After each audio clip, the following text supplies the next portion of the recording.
में local train में आए दिन हो रही दुर्घटनाओं पर नाना पटोले के सवाल का परिवहन मंत्री प्रताप सरनाईक ने दिया जवाब। रेलवे का बोझ कम करने के लिए सरनाईक क्या नए नए कदम उठा रहे हैं, ये बताया नाना पटोले और महाराष्ट्र की जनता को।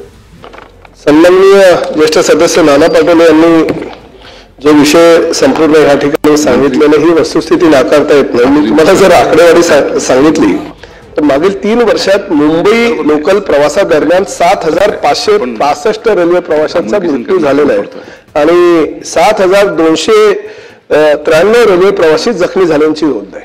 म्हणजे हा आकडा आपल्यासाठी काही भूषण हवा नाहीये।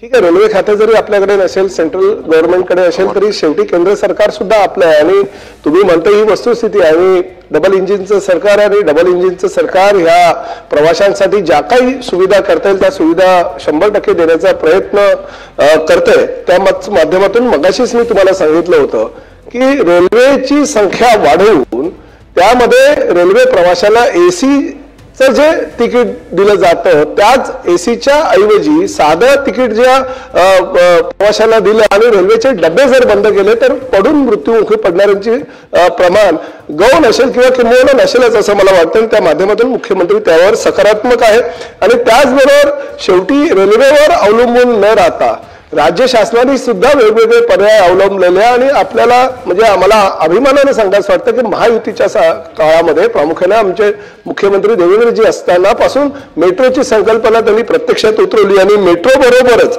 त्यांनी जलवाहतूक, बाईक टॅक्सी, पॉड टॅक्सी हे हवेतून चालणाऱ्या टॅक्सीचा सुद्धा प्रवास ह्या मुंबई ठाण्यामध्ये किंवा MMR क्षेत्रामध्ये होऊ शकतो का त्याची चाचपणी चालू आहे। प्रामुख्याने पॉड टॅक्सीसाठी MMRDA मध्ये आम्ही एक जागा BKC ला दिलेली आहे। त्यांना मीरा भाईंदर, ठाणे, नवी मुंबई ह्या परिसरामध्ये सुद्धा पॉड टॅक्सीचा पर्याय आपण विचार करतोय, रोपवेचा आपण विचार करतोय।